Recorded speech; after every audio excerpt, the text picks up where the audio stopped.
நலப்பறைகள். இன்னைக்கு எல்லாருக்குமே உழைப்பாளர் தின நல்வாழ்த்துக்கள். இந்த உழைப்பாளர் தினத்தை விட இந்த உழைப்பாளர் தினத்தன்றைக்கு வந்துக்கிட்டு மிகப்பெரிய உச்சத்துல உழைப்பால முன்னேறினவங்களையும் ஒரு எடுத்துக்காட்டா சொல்லுவாங்க, நல்ல உழைப்பாளிகளையும் எடுத்துக்காட்டு சொல்லுவாங்க, இன்னொருத்தவங்க உழைக்கிறதுக்கும் எடுத்துக்காட்டு சொல்லுவாங்க. இப்போ நம்ம பெரிய உழைப்பால முன்னேறினவங்களை சந்திக்கல, நம்ம எல்லாருமே உழைச்சிக்கிட்டே இருக்கிறோம். எப்படி சொல்றது, நம்ம முன்னேறதுக்காண்டி உழைச்சிக்கிட்டு இருக்கிறோம். அந்த முன்னேறதுக்கான முதல் படி உழைப்பு தான். ஒவ்வொரு மனிதனுக்கு அந்த உழைப்புன்றது எவ்வளோ முக்கியம். அந்த உழைப்போட வீடியோ என்னன்னா, நம்ம பெற்றோர்கள் உழைச்சிருந்தா நம்ம உழைக்கிறதுக்கு நிறைய தூண்டுதல் இருக்கும், நம்மளுக்கு நல்ல எதிர்காலம் இருக்கும். நம்ம உழைச்சா நம்ம பிள்ளைகளுக்கு உழைக்கிற தூண்டுதல் இருக்கும், பிள்ளைகளோட எதிர்காலம் நல்லபடியாக இருக்கும், அவங்களுக்கும் உழைக்கின்ற அந்த ஆர்வம் நிறையா இருக்கும். அதனால உழைப்புன்றதுதான் முதல்ல உலகத்துல சிறந்த சொல். அதுக்கப்புறம் தான் மற்ற எல்லாமே. உழைப்புக்கு பின் தான் மற்ற எல்லாமே. இது அந்த மாதிரி மரிதாசுக்கு ஏன்னா உழைப்புன்றது ரொம்ப முக்கியம். அது மரிதாசு அதனால எல்லாருக்கும் தெரிய வந்த ஒரு ஆளு மரிதாசு. பேச மரிதாசு. இப்ப நான் என்ன பண்றது, பேசுறத பார்த்தா நீங்க தான் பேசிட்டீங்களே. நான் என்ன பேசுறேன்னா, உழைப்பாளர்களை பத்தி பேச வேண்டாம், உழைப்பாளர் உயர்ந்தவங்களை பத்தி பேச வேண்டாம், உண்மையை பத்தி பேசு.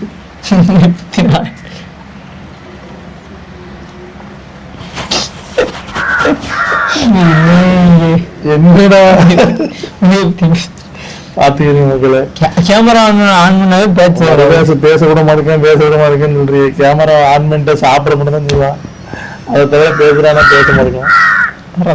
கேமரா ஆஃப் பண்ணா கனெக்ட் பண்ணி பேசு. கேமரா ஆஃப் பண்ண கேமரா இல்லடா.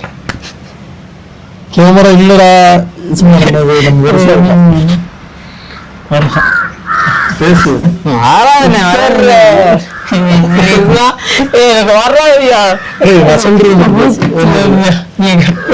கேள்வி அதுக்காக பதில் சொல்லு, சரியா?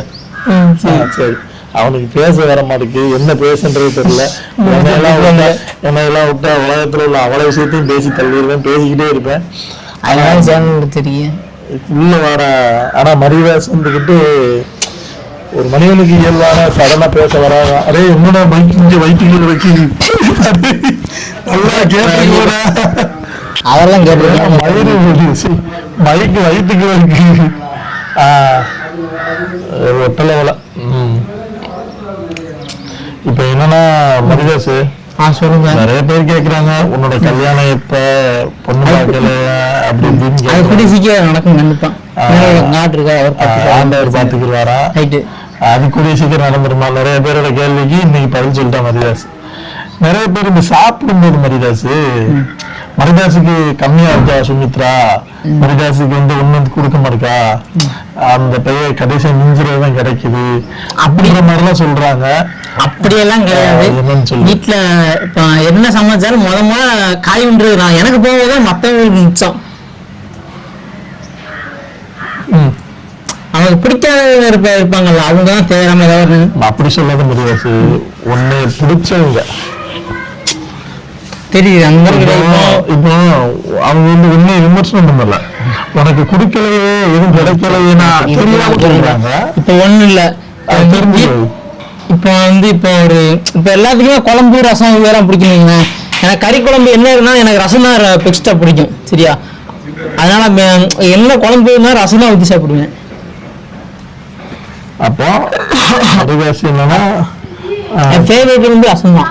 அதனால கறி ரசத்தை திங்க, அதனால அவனுக்கு குழம்பு கொடுக்கல அப்படிலாம் கிடையாது. எனக்கு போகதான் மற்றவங்களுக்கு. சரி சரி. இப்போ நீங்க மீன் வியாபாரத்தை பண்ணிக்கிட்டு இருக்குல்ல, மீன் வண்டிக்காரர் தள்ளுவண்டியில் தள்ளிக்கிட்டு, அது ஒரு நாளைக்கு எவ்வளவு கிடைக்குது, எவ்வளவு பிடிக்கிறீங்க, எவ்வளவு விற்கிறீங்க? அவங்க ஆத்துக்கு போய் பிடிக்கணும், சரியா? ஒரு நாள் 2 கிலோ வரும், ஒரு நாள் சும்மா வரும், அதை ஏத்துக்கிறோம். இது ரியலான ஒரு விஷயம் என்னன்னா, இது நிறைய பேருக்கு அது செட்டிங்ஸ் வீடியோ மாதிரி தெரியுது.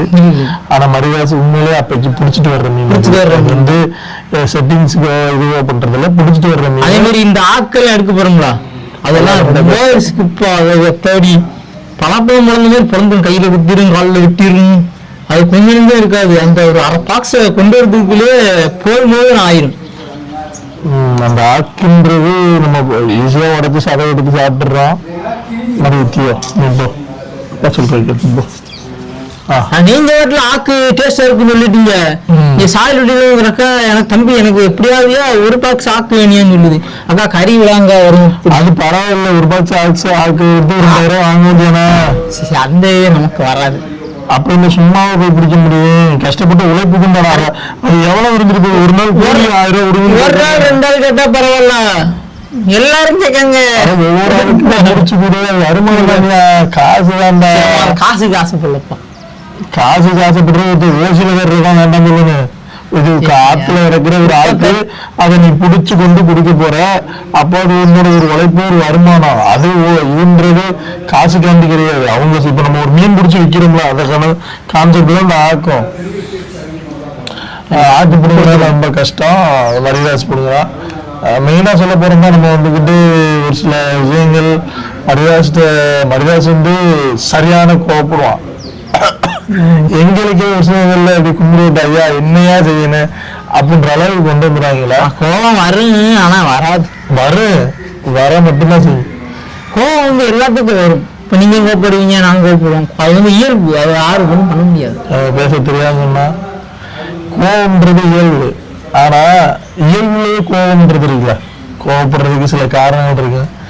முதல்ல எல்லாம் ஒரு 4 வருஷம் 3 வருஷத்துக்கு முன்னெல்லாம் நாங்க கோவப்பட்டு இருந்தோம். இப்ப மரியாதை கோவப்பட்டுருவானு பயந்துகிட்டு இருக்கோம். அப்படி ஒரு சூழ்நிலைக்கு வந்துருச்சு. உங்களுக்கு நிச்சயமாவா நான்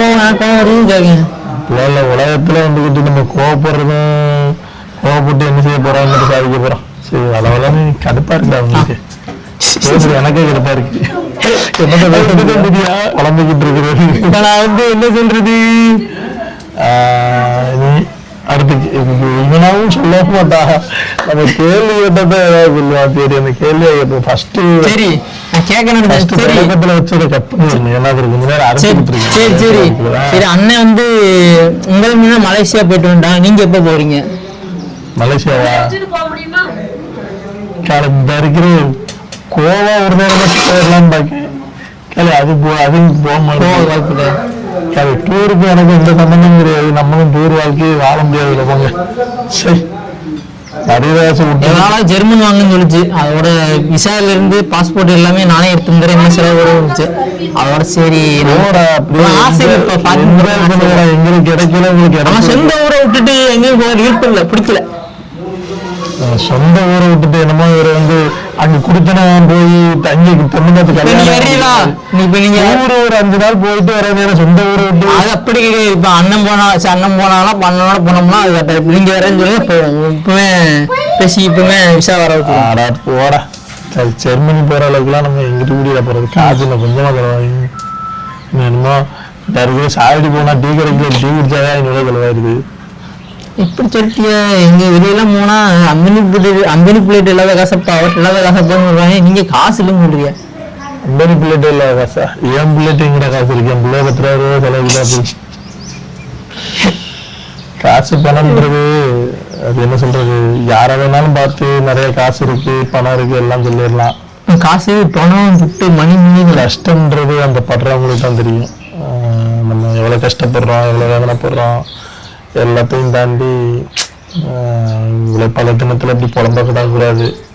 புலம்ப வச்சுட்டு காலங்கள் சூழ்நிலைகள் நிறைய மாற்றங்கள் வரும் நம்பிக்கையோட தான் நாங்களும் இருந்துகிட்டு இருக்கோம். கண்டிப்பா எங்க பேச்சு உண்மையிலே பாக்குறவங்களுக்கு இருக்குன்றது தெரியும். எங்களுக்கே கடுப்பா இருக்கும். ஏதாவது கண்ணன் போடணும். சுமித்ரா முதுகு வலிக்கு குறுக்கு வலிக்குன்னு படுத்துட்டா மரியாதை எழுத்து வச்சு பேசிக்கிட்டு இருக்கேன். இது ஒரு உழைப்பு. அன்னைக்கு ஒரு வீடியோ போட்டோம்னா ஒரு 500 ரூபாய் கிடைக்கும் அப்படின்றதுதான். ஒரு வீடியோ கண்டிப்பா போடலாம். அதையும் தாண்டி ஒரு வீடியோ போட்டு அதை போஸ்ட் பண்ணா தான் அன்னைக்கு நாள் வந்து ரொம்ப, நம்ம ஒரு நாள் வீடியோ போடலைனாவே நம்மளுக்கு என்னமோ ஒரு மாதிரி தெரியுது. என்னடா என்னமோ பண்ணலையோ அப்படின்ற மாதிரி தெரியுது. ஒரு வீடியோன்றது அவ்வளோ ஒரு முக்கியம். அது என்ன சொல்றது, அந்த நண்பர்களோட நம்ம அந்த வீடியோக்கள் நம்ம போஸ்ட் பண்ணலைன்னா நம்மளுக்கு தூக்கமே வர மாட்டேங்குது. இல்ல இதுக்கு இவங்க சொல்றாங்கப்பா, அது நான் பொறுப்பு கிடையாது. அது இன்னும் மோடி நாக்கு திருப்பி வீசிடுவான். எல்லாரையும் சரி, வீடியோ முடிச்சா நல்லா இருக்கும்னு நினைக்கிறேன். அவங்க பாக்குறவங்க காண்டாயிர போறாங்க. நீ என்னடா வந்து தொண்ணூத்தி பேசிக்கிட்டே இருக்கீங்க அப்படின்னு லைவ் விட்டுட்டு நல்லா இருந்துச்சு.